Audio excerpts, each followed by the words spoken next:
In 1952, during the height of the early flying saucer wave, Bender founded the International Flying Saucer Bureau. Then suddenly, and without warning, he shut it all down. Let's find out why. Welcome to the Shadow Signal, the frequency of the unknown. I'm Josh Rutledge. And I'm Stephen Gearhart. Together we dive deep into high strangeness, UFOs, cryptids, the paranormal, psychic phenomenon, and the hidden truths that echo just beneath the surface. Somewhere between reality and myth lies the signal. Can you hear it? Tune in. The Shadow Signal is live. And welcome back, ladies and gentlemen, to another titillating episode of The Shadow Signal. I am your host, Stephen Gearhart, joined as always by my co-host, Mr. Joshua Abraham Rutledge. What's happening, bro? Thanks. Don't be giving up my middle name too much. It's my secret password. Oh, okay. So make sure you don't type in Abraham into his password stuff, okay? Yeah. Don't type it in. Don't do it. Oh man, it feels like forever since we've been here. I know. Even, It's been a month. Are we on the new season? Technically, because we're doing one episode a month. This is number 13. Therefore, we are on season 7. Yes. So welcome to season 7, y'all. Do we have a humdinger of an episode for you? We're going to be talking about Al Bender, the UFOlogist. We'll get into that. That's going to be super awesome. But before we get into that, let's get into a little bit of psychic word of the week, Josh. Let's do it. And now, the psychic word of the week.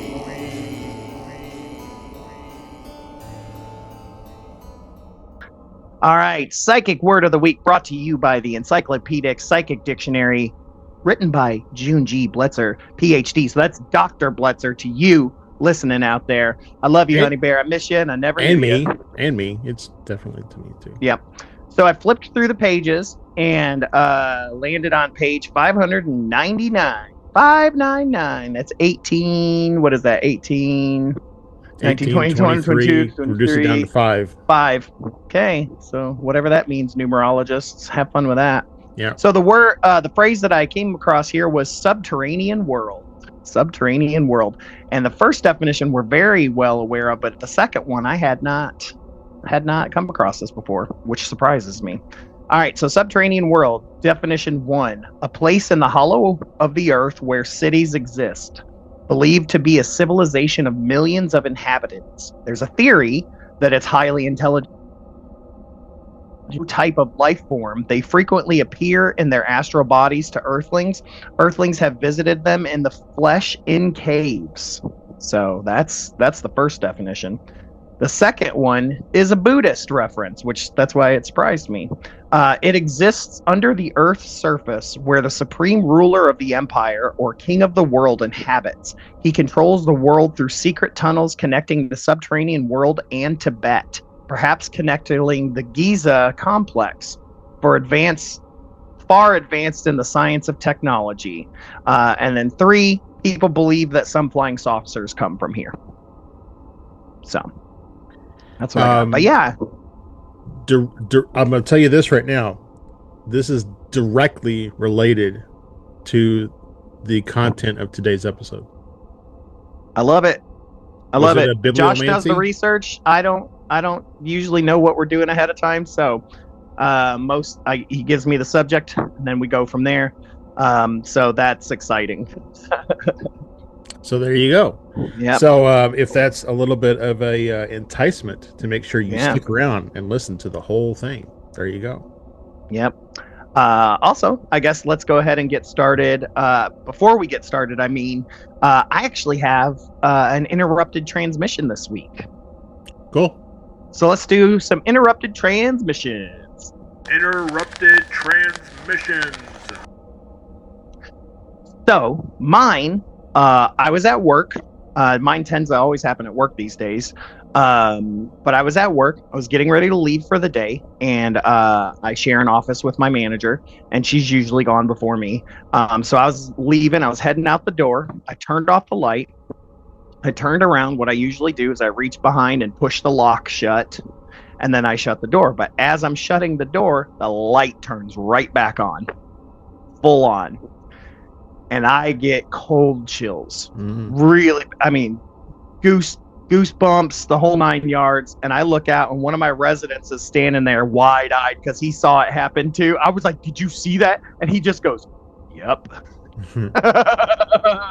And so I go in there, and the light was completely pushed all the way up. So what kind of light switch is it? Is it like a dimming light switch? Nope, it's a normal light switch. Okay. And I had pushed it all the way down. I always do. Like there, and I tried to recreate it, like just push it a little bit. It wouldn't do it. It wouldn't pop back up. Like it would go like halfway and just sit there, but it was turned off. So yeah, it wouldn't pop back up. Yep. So it was weird, dude. Super weird. And I had a resident that totally saw it happen. Yeah. And helped me share the story the whole next week. He was like, "I saw it. It was crazy." And we all assumed it was one of the residents who passed last year that we absolutely loved. He was a jokester. So I was like, and he lived behind our office. Yeah. So I'm like, if anybody could have done it, it would have been him. So yeah, for sure. Yeah, it was creepy. It was good. That's pretty cool, though. I mean, would you say, I would have expected, given that you work in is it assisted living? Yeah, assisted living, okay. Senior living facility. Yeah. So, given that where you work, that you would have probably more activity than like a regular schmo at home. Would you say though that you have more or less activity? Yeah, I don't get any activity really here, besides the occasional Kenobi. Yeah. But aside from that, it's mostly at work. Okay. Well, I guess mine is mostly at work too, because I work from home. Yeah, you can get onto his work email by using the password Abraham. Yep. Abraham. You have to spell capital A. The Greek letters, though. Oh, okay. Yeah. Gotta have one of those French keyboards. Yeah, exactly. So, what I was like, I was telling you before we started recording, when we were talking about if we had any interrupted transmissions, it seems like I am so inundated with activity these days that it has become like commonplace. And I don't even think about, hey, that was a weird thing that I need to tell Stefan about or whatever. Mm-hmm. So I don't know if that's a good thing or a bad thing. Either it's a good thing that it's become so common, or it's a good thing that I don't think about it as being, weird or phenomena related. It's just stuff that happens. But thinking about the last couple weeks, I've had a lot of. So as you know, our cat Kitty Whiskers died last year. Yeah. And I've seen him various times around the house. But lately, the common occurrence has been that while I'm sitting here at my desk in the morning, like my personal computer is here and my work computer is there. So I literally just swivel my chair to work. So, but during the mornings when I'm working, if you all message me or something, I'll swivel over here to type something to you. Right. And when I swivel to my personal computer, I always get the sensation of a cat rubbing against my legs. Aww. To the point where like the hairs on my legs stand up. Like I feel like this kind of tingling sensation, What are you talking about? The hairs on your legs? You are smooth as eggs. I do have hair on my. It's like I have the most weird hair color thing going. Like I've got blonde hair on my arms and legs. I've got brownish red hair, and we won't talk about the carpet. That's funny. So. But I mean, it's like even last night I was sitting on the couch, and like I was really tired. I woke up at 5 o'clock in the morning yesterday, and I was just it was like 9 o'clock last night. I was really tired, so I was kind of sitting here, kind of dozing in and out, watching Lord of the Rings. And at one point, I had my eyes closed. I had them closed for a long time, and I was kind of drifting out.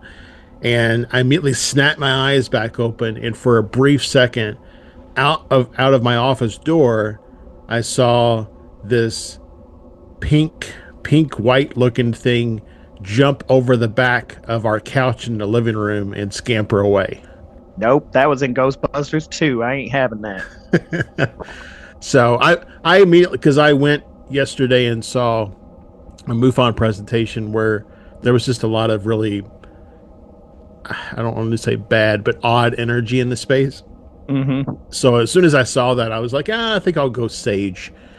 Just go Sage, Palo Santo, the house, and myself, and make sure nothing followed me home from that event. But yeah, I mean, it's just like I said, it's just become so commonplace that this kind of stuff happens, and I'm going to choose to interpret it as a good thing. It means that I'm staying kind of, if you will, in the zone of being able to see this stuff. So got the antenna up to catch that shadow signal.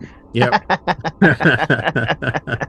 Yeah, right. Antenna up, by the way, is a reference to cars that used to have retractable antennas that today's youth will have no knowledge of. Nope, or walkie-talkies. Yeah, or exactly. Transistor radios. Yeah. Or even TV. Or even TVs where you were the remote. Yep, you were the remote. All right, that's aged us very well. So let's go ahead and move on to our main topic. Let's get talking about Albert K. Bender. The main story. So, Al Bender. I've often wondered, because I've known about Al Bender now for probably, I don't know, since I started reading some of Gray Barker's books back 5-6 years ago. I've wondered if the Bender from Futurama, I've always wondered that too. If it was pulled from like a reference to Al Bender. Yeah. So I don't know. Maybe they're, related in some way. I mean, Fry's, grandfather is in the show. Why couldn't Al Bender's future robot grandfather be in the show? Right. So, exactly. Anyways, so who was Al Bender, Stefan? Who was he? Was a white nerdy guy. That explains, yeah. And if you look at the thumbnail for this episode, you would agree. So Albert K. Bender was born June 16th, 1921. That makes him what? Is that Taurus? In June, June 16th would be at that point Gemini. Gemini, yeah. Yeah. So he was born in Duryea. I think it's Duryea. Duryea. Yeah, that sounds good. Duryea. Okay. Pennsylvania. And he basically grew up with an overall interest in the unusual. He liked horror films, science fiction, and the unexplained. Maybe he's your great-great-grandfather. Hey, that'd be cool. Yeah. Be cool. Anyways, I have family. My family did come from Pennsylvania, so it's possible. I see the Dutch in you. Yep. Okay. He's still there. That's who flipped on the light. So he just wasn't interested any way, shape, or form with the casual, mundane parts of life. Okay. Yeah. Understood. And so before he became kind of a UFO researcher, he had various different jobs. He worked in a factory. He worked office work. He was actually in the U.S. military during World War II. And after the war, he settled in Bridgeport, Connecticut, where he would eventually launch his now famous involvement in early ufology. Sounds like us, like just a bunch of different jobs until we got found. Until we got found, yeah. Until we found our way. I still I have to have a regular job to pay the bills. Yeah. But if I could figure out a way to do this stuff full time and make money, I would totally do it and have insurance. Yep. Like, for example, I'm drinking this. By the way, Josh, I think you'd like this. This Fresca Peach Citrus is very good. Look at that. Not a sponsor, but boy, you sure could be. Shoot us an email. Iron Maiden. Iron Maiden, shoot us an email. I mean, it's Yep, even shoot got us a an mummy email. on it. It does. Yep. I just have a Jeep shirt. Jeep, the American brand. Send us an email. Anyways, so his entry into ufology happened in 1952. So during the height of the The early kind of height. flyer saucer wave, Bender founded the International Flying Saucer Bureau, or IFSB. Oh, I didn't know. I didn't realize he was the founder of the IFSB. Yep. That's cool. And this wasn't just like a small club or like a fringe, Right. get together thing. It quickly became one of the first organized civilian UFO research groups in the world. And it actually attracted members internationally. Yeah. He also created and published Space Review, which was a newsletter that collected UFO sighting reports. It shared theories and interpretations, and really just helped connect early researchers into a network. Reading this is, I think, what, MUFON, my hat, I think this is what Yeah. MUFON started out trying to be, was that, Sure. replacement of that missing, community piece. And then they added in or, sprinkled in the we investigate part, I think, to try to help attract people who want to be a part of something that is, actively looking for an answer. Yeah. The IFSB's still around, which is really interesting because Bender didn't die till like what, 2016 or something like that. Yep. I think so. 2016. Yeah. So Yeah, only he was 10 years 94 years ago. old, Yeah. So it'd be interesting. which 9 and 4 is them up. 13, and you reduce it down to 4. Have fun with that, numerology people. Yep. Let's get if you're a part of the IFSB, hit us up. Maybe we could have you on. That'd be fun. Well, We've never had anybody on from the IFSB. well, it's interesting that they're still around because Yeah. in 1953, he shut it down. Mm. A year after it started, in its peak of growth, Bender abruptly shut down the organization. So somebody has since spun it back up. Yeah. But in 1953, a year after he started it, he shut it down. He issued a Interesting. statement that said he had discovered the truth about UFOs. He had been warned not to continue his investigations, and the subject was, quote unquote, too dangerous to pursue. Damn.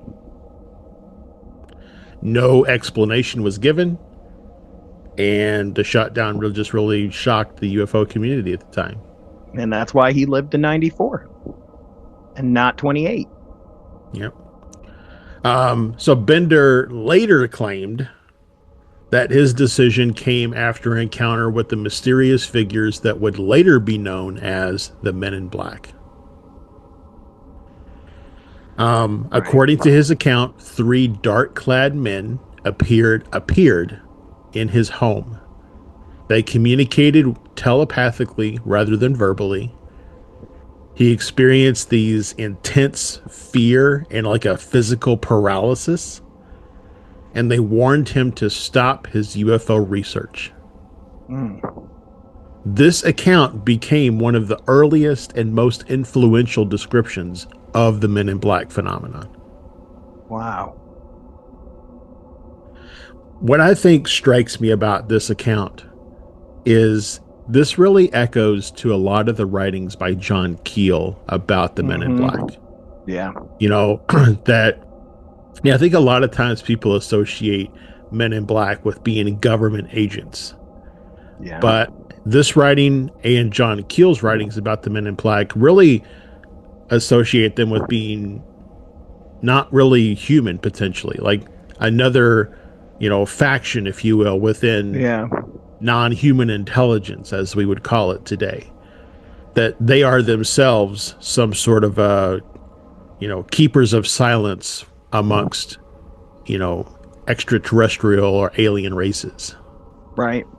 John Keel talked about them in some encounters that they would start to turn pink.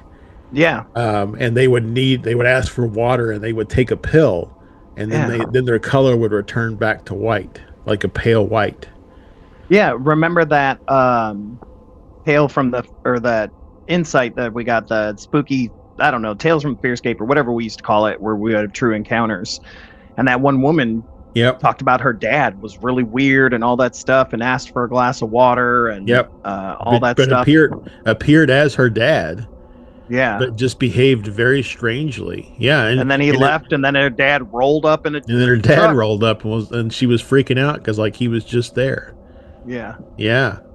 Well, and I remember in that tale, she even talked about how there was all of a sudden her dad's truck was there, but she didn't remember hearing it coming down the driveway. Yeah.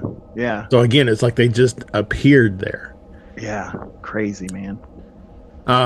So his story was later popularized and expanded by Gray Barker, Yep. who helped cement Bender's experience into UFO lore and really influenced the later interpretations by researchers like John Keel. Right. And that was a lot. I know a lot of his experiences were in They Knew Too Much About Flying Saucers, which is one of my favorite books. Yep. I love Gray Barker, man. Yeah. I love him too, except what we learned later I on in know. life. Him and Mosley. Yep. That they would oftentimes be real pranksters and do things that were not on the up and up. So, Yep. So for years after the shutdown, Bender remained mostly silent. Then in 1962, so about 9 years later, he published his book, Flying Saucers and the Three Men. And in it, he expanded on his experiences and presented his interpretations on UFOs.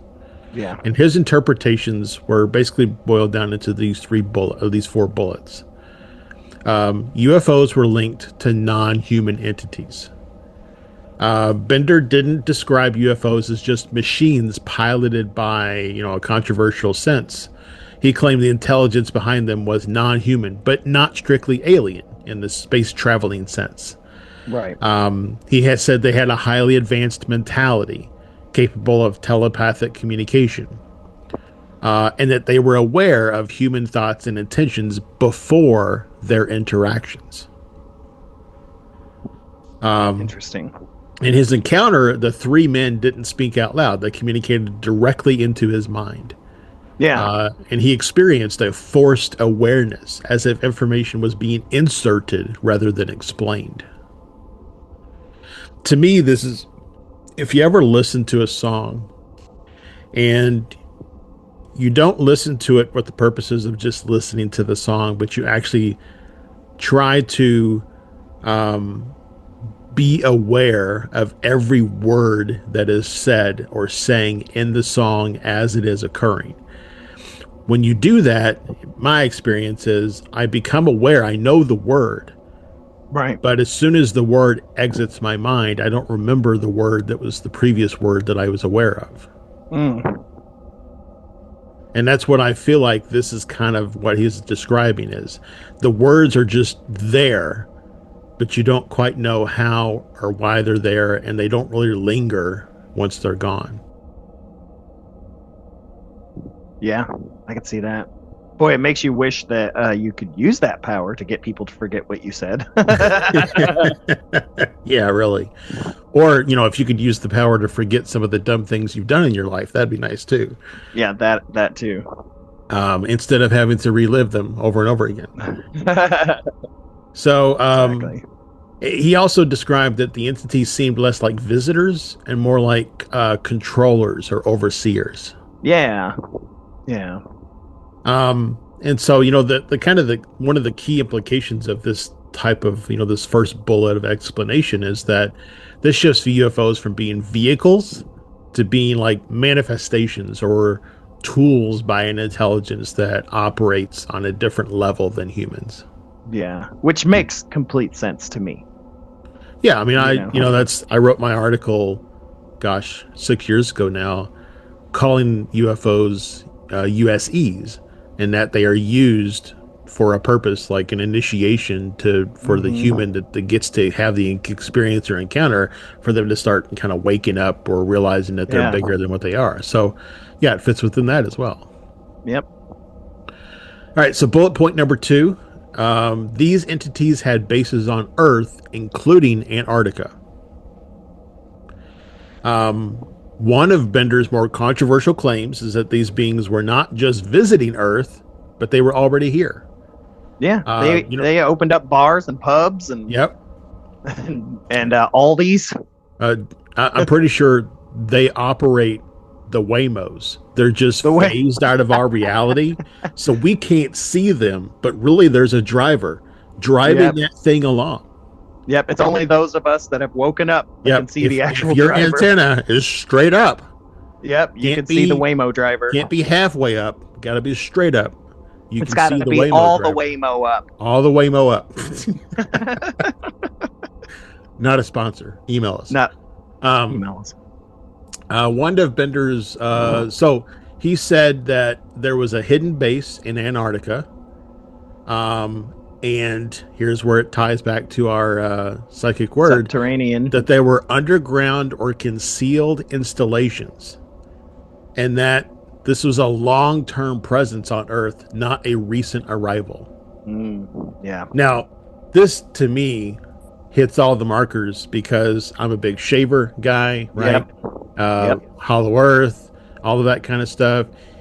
John Keel talks about the ultra-terrestrials. Yep. We interviewed that guy in Australia that talked about the crypto-terrestrials. I can't remember his name off the top of my head. Oh, man. I haven't thought about that in a hot minute.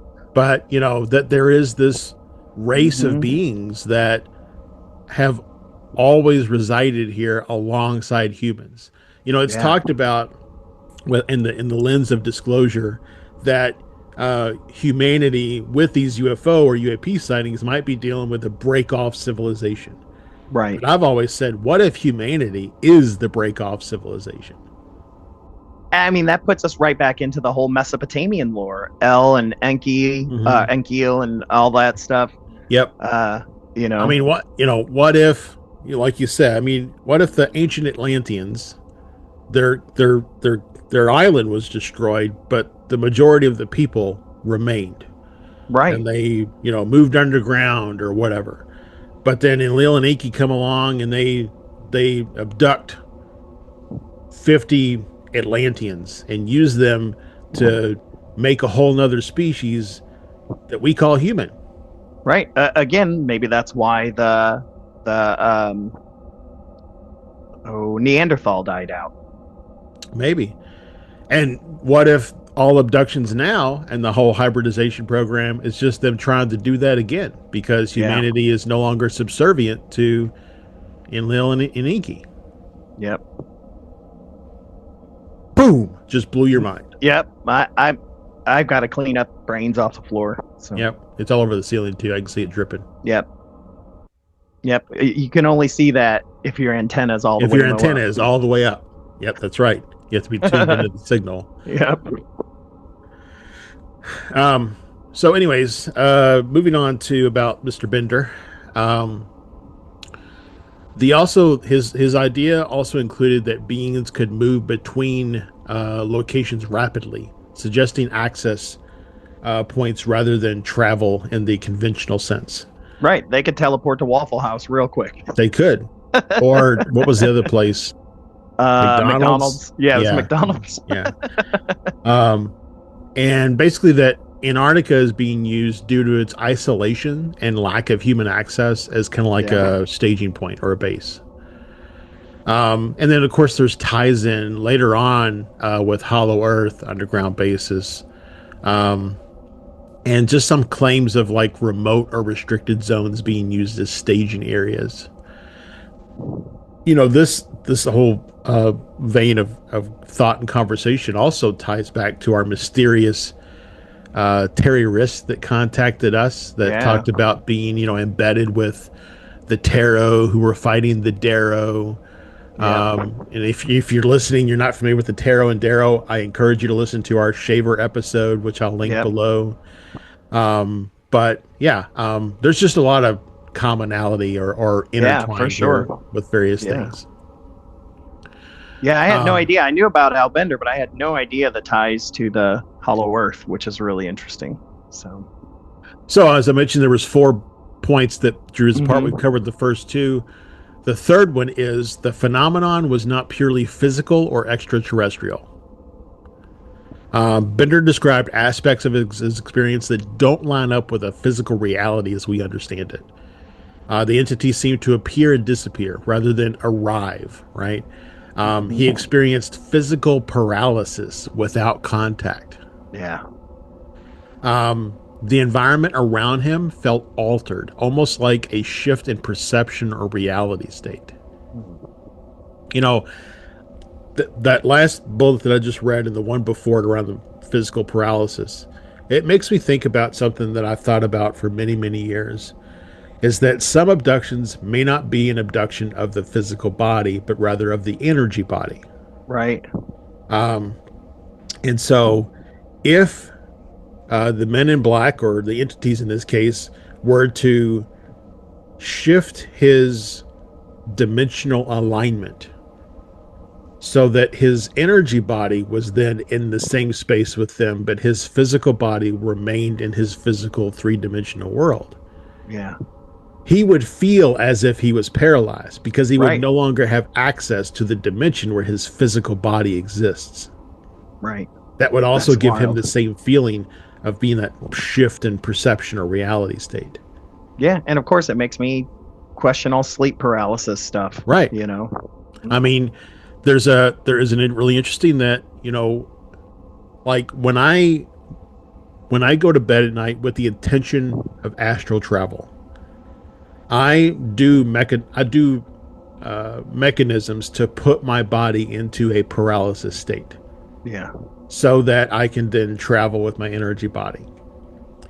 So if sleep paralysis is just really just the body entering a paralysis state so that your energy body can, do whatever it wants to do at night, go to Waffle House, then maybe sleep paralysis is not necessarily the negative thing that people often constitute it as. right. And the shadow people that they encounter could just be 2-dimensional entities projected in our 3-dimensional world, Yeah, which we experience as shadow. that's interesting. Yeah. I'm breaking all the brains today. Yep. It's got me shutting up, so that'll tell you. Um, so there's a strong sense, going back to Bender here, there's a strong sense that the craft and the beings were not bound by normal physics. And what he saw may not have been their true form, but something projected or translated into human perception. hmm And of course, the key implication of this one is that the phenomena isn't fully physical. If that's the case, then radar, cameras, traditional investigation methods may only capture partial or distorted evidence. Yeah. So again, it kind of gets back to the whole idea of old ufology, I think, was primarily focused on nuts and bolts craft. Yeah. Modern ufology, the stuff that I'm interested in, that you're interested in, really kind of blends all the phenomena together. Some of it may Yeah. be nuts and bolts, but some of it may be something else completely. Yep. I totally agree with We that. don't need to, necessarily put everything into one bucket. Right. All right, 4th bullet point. As I mentioned, there were 4. This is the 4th one. So that there is strong overlaps with paranormal or interdimensional activity. This is where Bender's account starts lining up with what later researchers, especially John Keel and Jacques Vallée, would expand on. Elements from Bender's experience that mirror paranormal cases, telepathy, fear and psychological pressure, that overwhelming dread during the encounter, Yeah. a sense of being controlled or influenced, apparition-like behavior, entities appearing suddenly, no clear exit or entry. And then the after effects, that lingering psychological impact, the reluctance or inability to fully explain what happened. These are the same traits seen in poltergeist cases, apparitional hauntings, certain abduction reports, and even some cryptid encounters in high strangeness zones. Yeah. So, the key implication of this fourth bullet is that Bender may have been describing a single phenomenon expressing itself in different forms. I mean, what it sounds like to me is he was ahead of his time before he realized he was ahead of his time. Yeah. Because you're right, there's a lot of movement in that regards into that idea of convergence, right? Yep. Of all those things together. That just makes more sense. And that was very unpopular. It's still kind of unpopular in some circles, but it's very interesting. Yeah, I had no idea about that. It kind of makes me think about, I don't know, like a musical. You can only listen to the soundtrack. You can only look at the props. You can only listen to the speaking parts. But only when you put it all together does it really make sense. Yeah. Right. Yep.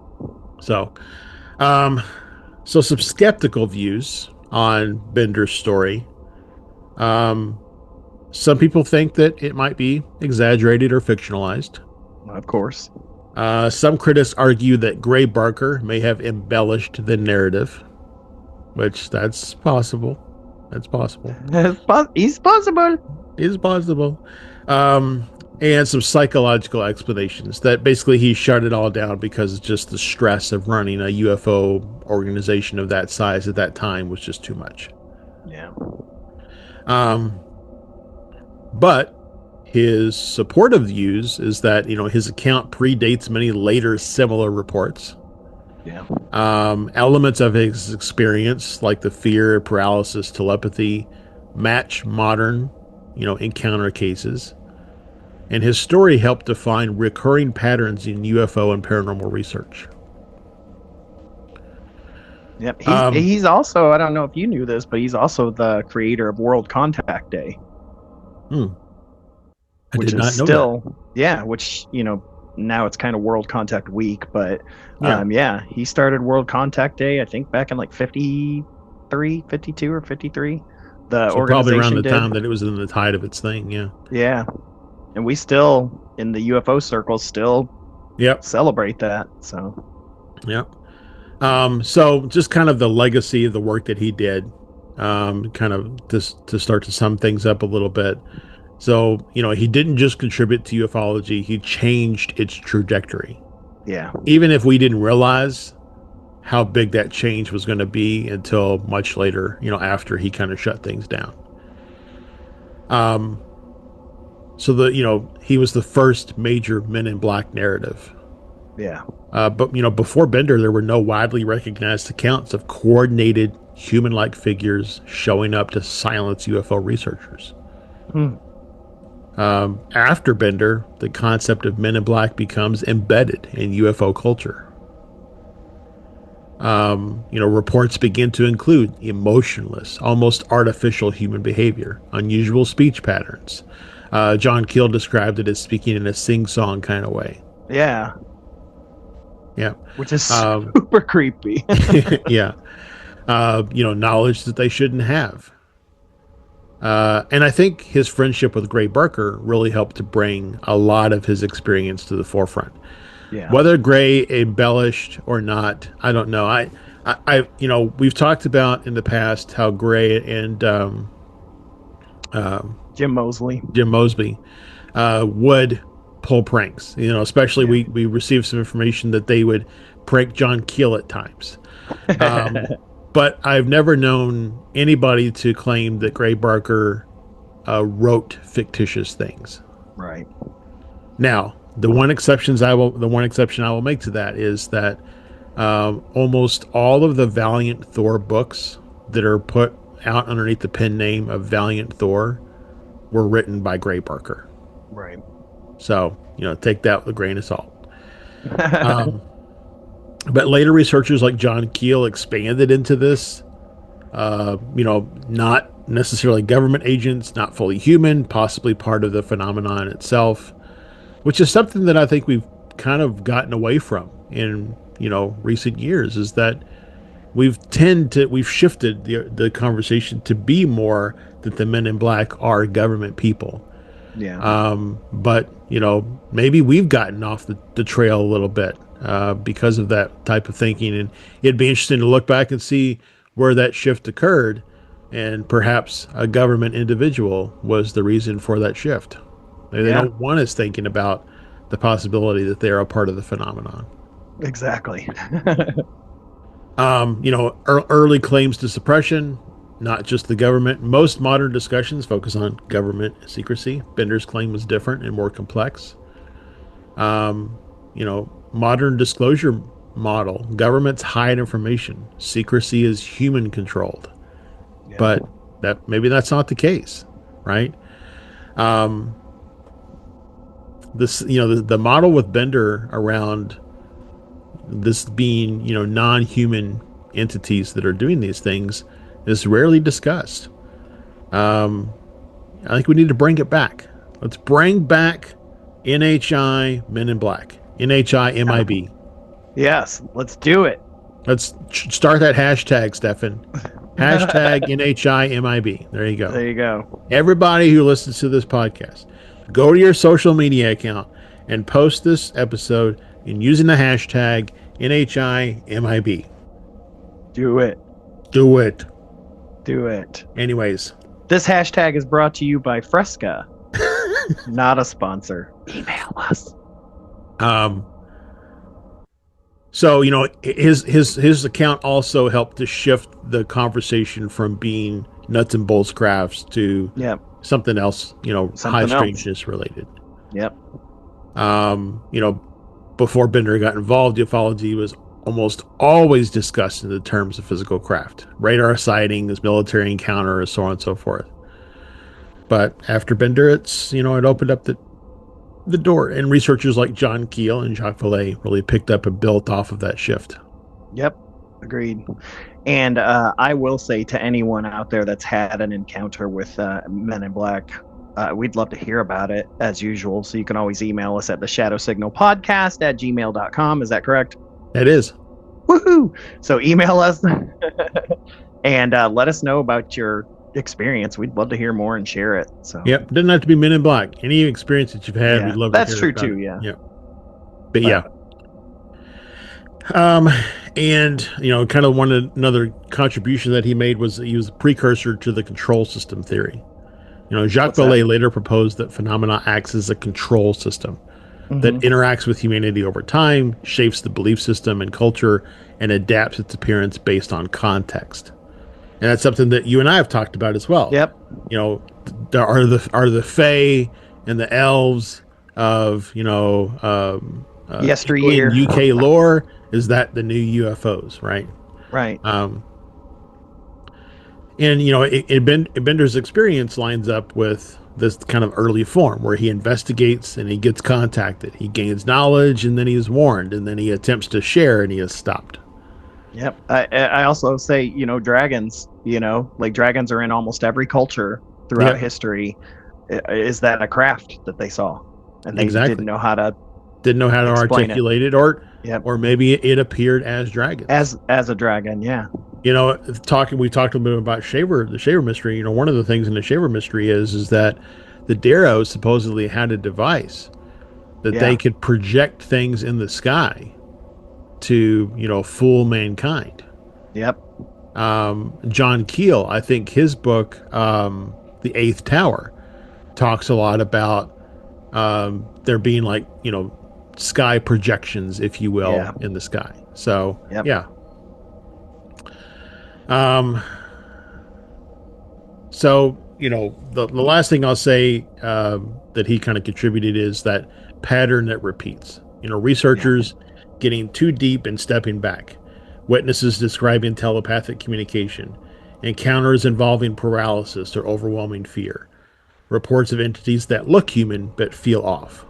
Right. It just, Now, one could argue that, well, people read his book and then it was in their psyche, and then their experience just took on the appearance of what they had read.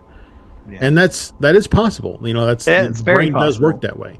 But I don't know that everyone who's ever had an experience or encounter has read Al Bender's book. Agreed. Or even Gray's book. Yeah. So, life after death. After publishing his book, Bender gradually stepped away from the public UFO scene. He lived in a relatively quiet life compared to the notoriety of his early years, and Albert Bender died on March 29th, 2016, at the age of 94. Almost exactly 10 years ago from when we're just a few weeks I know. out, so. Yep. So, I'm sure, he would have been a fascinating person to talk to. If he would have been, willing, of course, to open up about his experiences later on in life. Right. Because I'm sure somebody who was that close to the phenomenon, even though he shut down his public, workings within the phenomenon, I doubt he stopped having experiences. Yeah. So Nice. there he is in all of his grandeur. Albert K. Bender. Thank you for your contribution, my friend. Yep. And, probably one of those things where it's worth evaluating, some of his works to current events. Mm-hmm. There's a lot of people who don't like the current disclosure movement.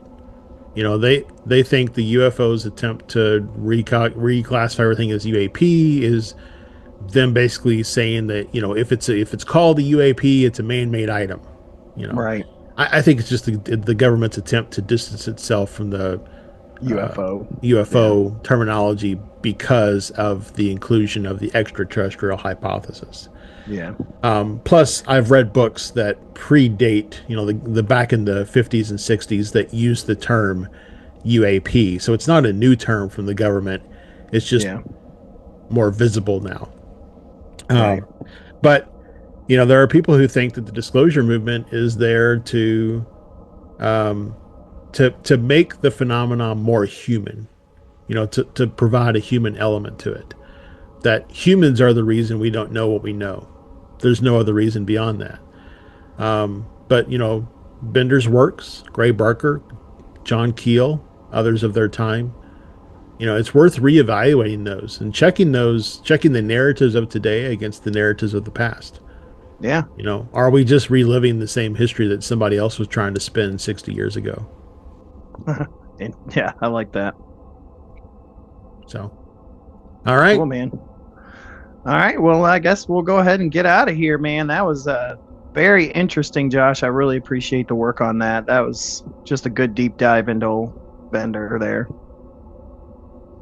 Go on a bender and listen to all of our episodes. Yeah, there you go. But let's go ahead and get out of here. Thank you guys so much for tuning in as usual to the Shadow Signal. We love you guys so much, and it's been a hell of a year. And we're looking forward to this next year to see what season 7 is going to be like. So that's right. Got a lot lined up. It's going to be a lot of fun. So, but we'll get there, y'all. Just keep on listening, keep on trucking, and we'll see y'all next time. This has been Stefan. Remember to stay in the shadows and listen for the signal. This has been Josh. The truth is now. All right. Good night, folks. Good night.